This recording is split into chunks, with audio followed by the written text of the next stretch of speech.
Salut tout le monde, c'est votre gars Jazz et bienvenue sur ma chaîne YouTube. Générique!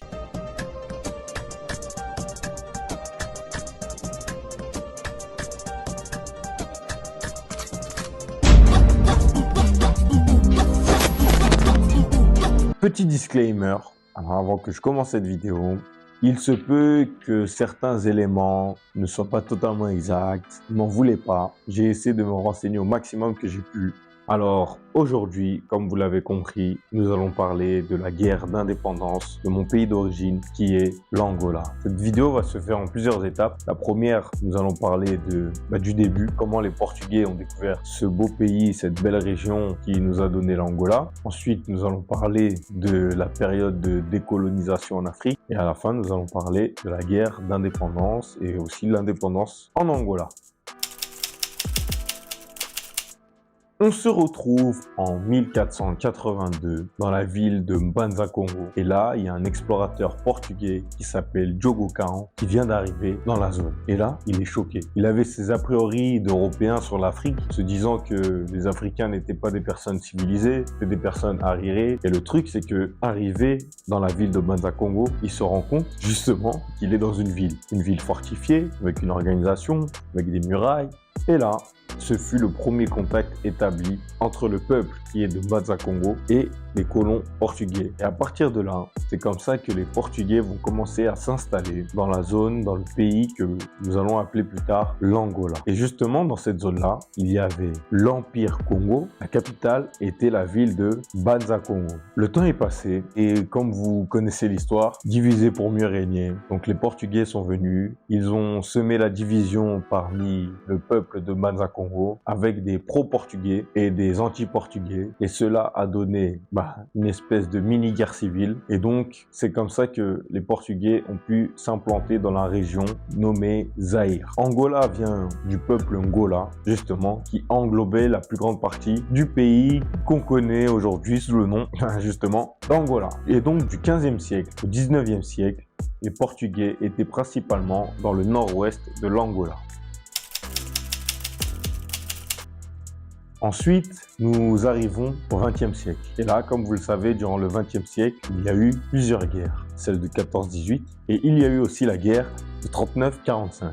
Et durant l'entre-deux-guerres, il y a un homme, premier ministre portugais de l'époque, qui s'appelait Salazar. Ce monsieur avait pour objectif de renforcer la relation entre le Portugal et ses colonies portugaises. Durant la guerre de 39-45, la France va gagner certes la guerre, mais elle va gagner la guerre in extremis grâce à l'aide des États-Unis et de l'URSS. Et ces deux pays-là sont deux pays n'étant pas des pays colonisateurs en Afrique. C'est donc ces deux pays-là qui vont mettre la pression à des pays comme la France, Portugal, de libérer les colonies qu'ils ont en Afrique. Et c'est à partir de là que, à la fin de la guerre, les pays africains vont se rendre compte que les pays européens ne sont pas tout puissants, ils ne sont pas souverains. Ils ont également des faiblesses. Ils se sont affaiblis étant donné qu'ils étaient beaucoup concentrés sur la guerre. Et c'est comme ça qu'à partir des années 50, le mouvement de la décolonisation va commencer avec des pays comme le Maroc, le Soudan, le Ghana de Kwame Nkrumah, la Guinée de Sékou Touré qui vont obtenir leur indépendance en 57, en 58. Et par la suite, beaucoup de pays anglo-saxons et francophones vont obtenir leur indépendance durant les années 50 et 60. Notamment durant l'année 1960, beaucoup de pays africains francophones vont obtenir leur indépendance. Mais il n'y a toujours aucun pays lusophone, donc qui parle portugais, qui a son indépendance. Et donc, à partir de là, en Angola, il commence à y avoir des mouvements, des contestations, des rébellions. D'un côté, ils entendent que dans les pays voisins, il y a des rébellions qui ont donné place à l'indépendance, mais lorsqu'ils regardent et constatent leur propre pays, ils se rendent compte qu'il n'y a pas de rébellion, il n'y a pas d'indépendance, mais encore pire, entre 1950 et 1960, 100 000 Portugais vont être envoyés en Angola pour justement renforcer la relation entre l'Angola et le Portugal, qui à l'époque était considérée comme une région portugaise tout simplement. L'Angola, elle est portugaise. Elle le restera dans l'avenir. Elle restera toujours portugaise. Au Portugal, il y avait une grande crise au niveau de l'emploi et donc l'Angola était devenu un nouvel Eldorado pour les Portugais. Et ce qui se passe, c'est que le Portugais qui est arrivé en Angola, quelques mois plus tard, il se retrouvait à être propriétaire de plusieurs hectares. Et dans ces hectares-là, il cultivait du café, il cultivait différents produits. Et c'est comme ça que les Portugais s'étaient enrichis en Angola. Et comment qu'il était quand il est arrivé? Il avait de l'argent? Il était comment? Écoutez, vous pouvez lui dire que quand je suis arrivé, j'avais sur moi que 5 escudos et 20 centimes. Et aujourd'hui, il a combien d'hectares? Oh, je sais pas, des hectares, 3000 hectares ou plus. Et donc, le 4 février 1961, les Angolais vont attaquer une prison qui se trouve dans les alentours de la ville de Luanda. Et cette attaque va donner lieu à de fortes répressions de la part des Portugais. Et là, les Portugais vont commencer à se rendre compte que le peuple angolais commence à se rebeller face à la colonisation portugaise. Les mois vont passer. En mars, il va y avoir d'autres attaques en Angola. En mai également. Et pour stopper cette rébellion, les Portugais vont envoyer dans les colonies portugaises 190 000 soldats, dont 65 000 vont se retrouver spécialement en Angola. Et c'est donc durant cette période-là que dans le nord de l'Angola, beaucoup d'Angolais, environ 80 000, vont fuir l'Angola pour aller se réfugier au Congo. Par la suite, de 1961 à 1975, il va y avoir la guerre entre les Portugais d'un côté et les Angolais de l'autre. Et du côté des Angolais, 3 grands groupes se forment. Le premier groupe, dont le président était Holden Roberto, s'appelle le FNLA, donc Front National de Libération de l'Angola. Le deuxième groupe est l'UNITA, avec comme président Jonas Savimbi.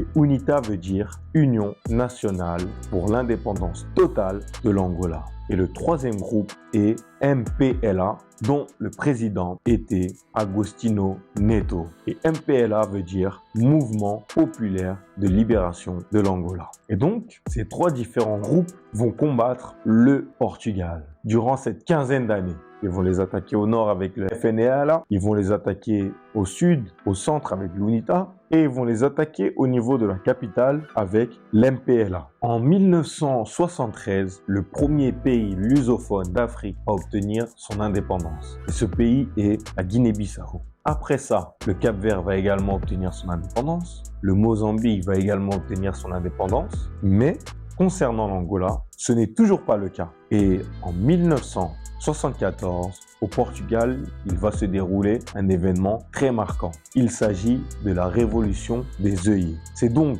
le régime de l'ancien Premier ministre António Salazar et le Premier ministre de l'époque était Caetano. Et Caetano va être évincé et le nouveau régime qui est mis en place veut commencer des négociations, des discussions avec l'Angola ainsi que les autres colonies portugaises qui n'avaient pas encore obtenu leur indépendance. Et toutes ces conversations vont donner lieu à un cessez-le-feu en janvier 1975.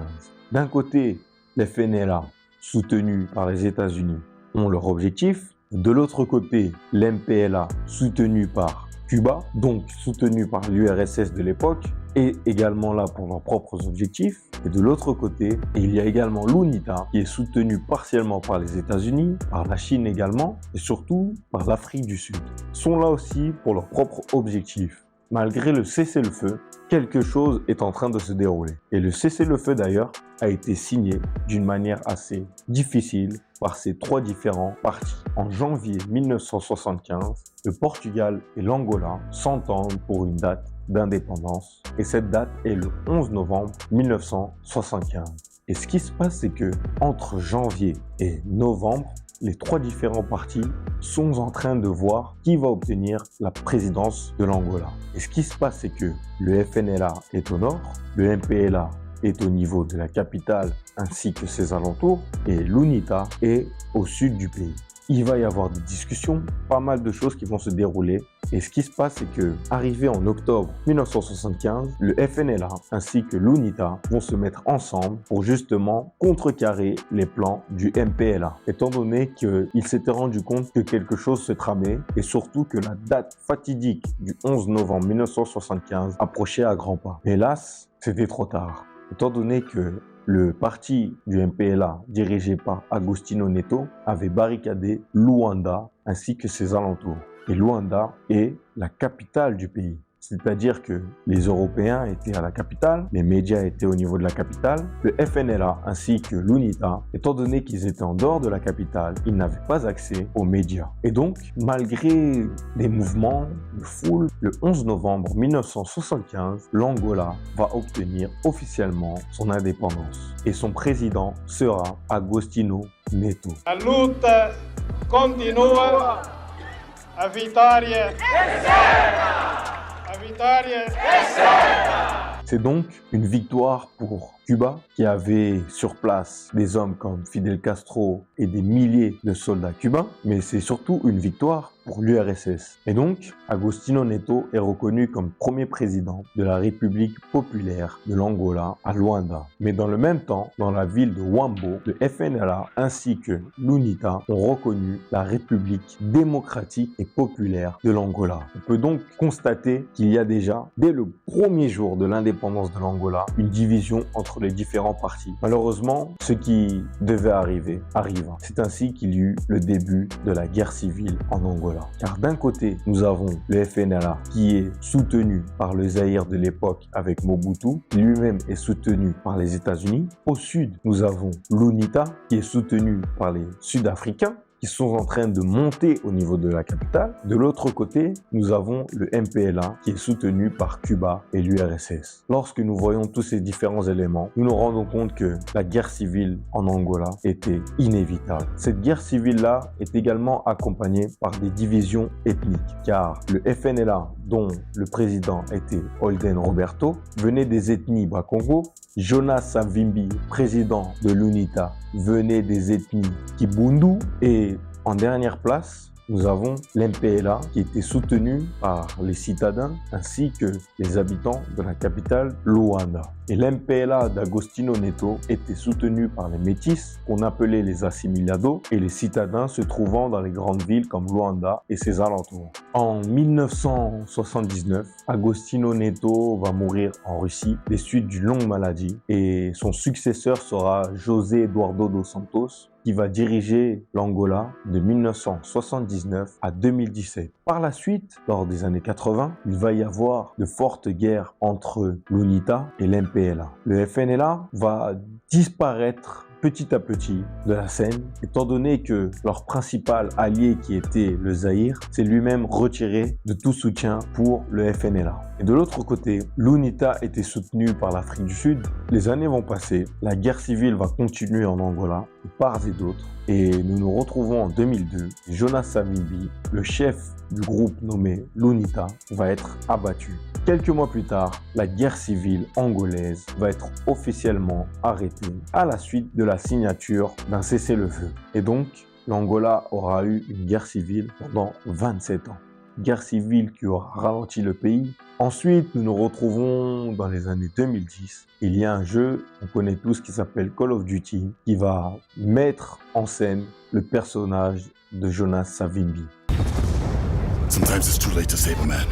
We must move out before we join him in death. Voilà, vous savez à peu près tout sur la guerre d'indépendance en Angola. Si vous avez apprécié mon hoodies, allez sur le site okedias.com et vous pourrez les prendre. Et surtout, n'hésitez pas à vous abonner à ma chaîne YouTube, à commenter, à liker, à partager tout autour de vous. Parce que c'est bien de connaître l'histoire de son pays ou même de connaître l'histoire d'un pays africain. Parce que chaque jour, c'est important d'en savoir un peu plus sur le monde qui nous entoure. C'était votre gars sur Jazz TV. On se retrouve très vite pour de nouvelles vidéos.